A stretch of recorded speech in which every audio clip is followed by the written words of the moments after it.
Good morning, everyone.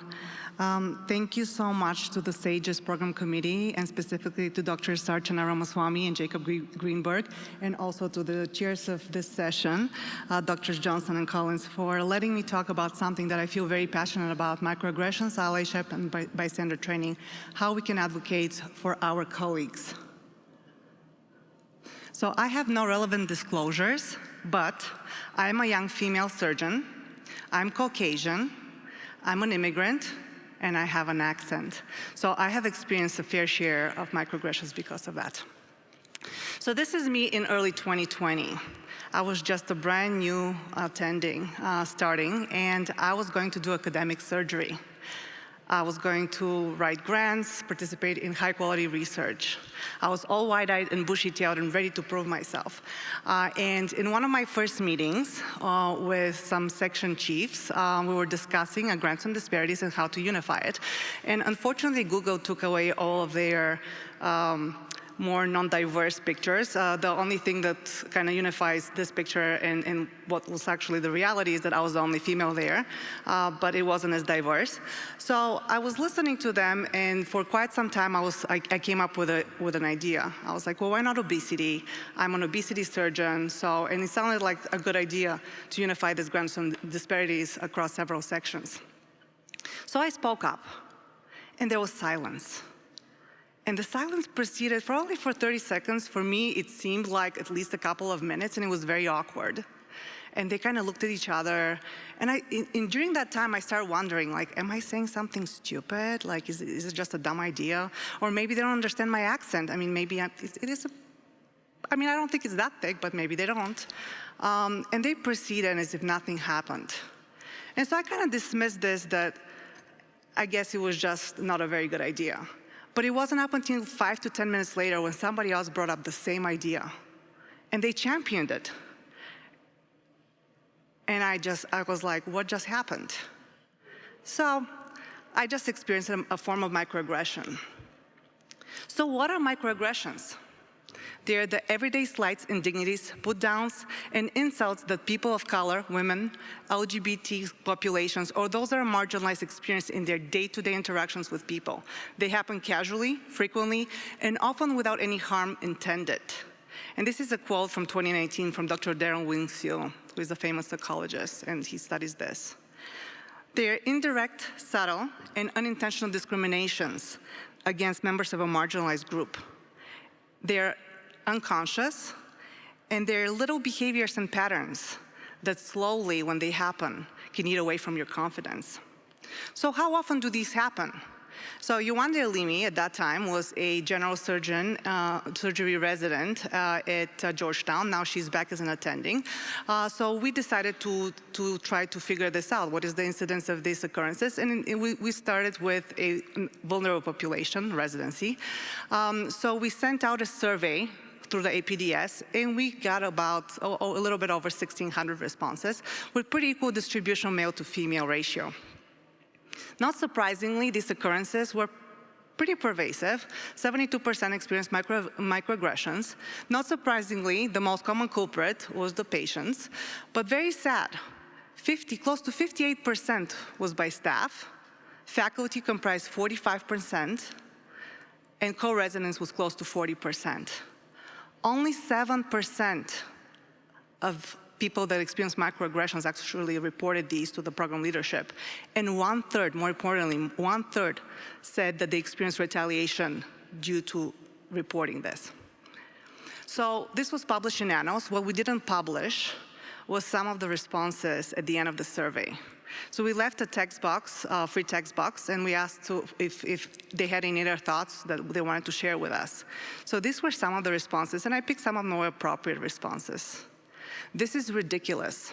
Our current generation is way too soft. People need to learn that some people, patients, are sometimes going to be mean and disrespectful. I take these events to be learning points. I move on with my life, and I believe that I'm a better person and physician because of it. As a member of a traditional majority, I'm often marginalized and devalued. As an individual, as the group seeks to champion a diversity defined as everything opposite to me. Females being promoted more as there is fear that we don't have enough females in general surgery. That, to the degree, makes it harder for male residents, physicians. So my first response to this was anger. Then I went and looked at the demographics of the people that actually left these, and you won't be surprised, the typical demographic. And then I thought about it, and there were two things that came to my mind. Number one, well, they haven't really experienced that many microaggressions to know how it feels. And two, we need better education. So why is that important, though? Because microaggressions do impact health. They have negative impact on individuals' mental, emotional, and physical health. People, as these occurrences happen, they increasingly mistrust others and hurt their own well-being. And as these progress, this can lead to feelings of confusion, anger, anxiety, helplessness, hopelessness, frustration, paranoia, and fear. This can lead in turn to negative coping mechanisms such as denial, withdrawal, and substance abuse. And more importantly, people can also experience backlash. I think Dr. King talked about some of the feelings of unwelcomeness, undesired, and isolation that you can feel. So what is allyship? So the first definition is the dictionary definition, is the state or condition of being an ally, supportive association with another person or group. But the second one is actually my favorite. Allyship is not a single action. Rather, it is an ongoing action itself with a focus on other people, not on yourself. And there's this big misperception that allyship needs to be this big proclamation of your values and beliefs. In fact, allyship can be in every interpersonal interaction. It's very powerful, especially when performed in a quiet, private action. There's also this big misperception that you need a position to advocate for others. You don't need to be a chair of surgery or a section chief or the dean of diversity to do that. Also, there was another misperception that, or fear, so to speak, that you might not say the right thing. Well, it can't be perfect every time, but you need to try. So why allyship? So people choose to be allies for different reasons. Studies have repeatedly shown that diverse teams drive better performance, and teams with more diversity become more innovative, resilient, and better able to respond to complex challenges. Or it could be for social justice and fairness.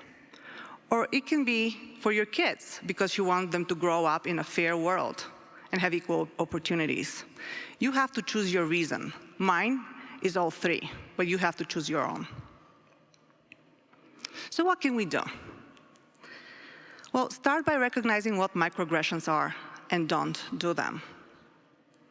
That being said, allyship needs to start with examination of self to better understand the power, the privilege, and access available to you as you not being part of that marginalized group. Take an implicit bias test. Go read about the people that you want to help. What are their values and beliefs? Learn about them. Talk to them. As a cis white woman, I do recognize I have some privilege, but in that room, I also needed an ally. So what can you do? Get to know people. Pay close attention to their words and ideas. Studies have shown that marginalized groups are more likely to be interrupted, so stop interrupting. Listen. Acknowledge people's skills and expertise. Bring them to the table. Recognize achievements. No matter how small you think that achievement might be, just the recognition might mean a lot. And amplify their voices. Don't take their ideas as your own, but state, as Dr. So-and-so said this, I think this idea is great. So this is why also, by the way, bystander training is very important, because people who speak up on their own often get retaliated against. So this is a very common scenario of a microaggression, and this has happened to me at least 3 times this year, just because of my accent.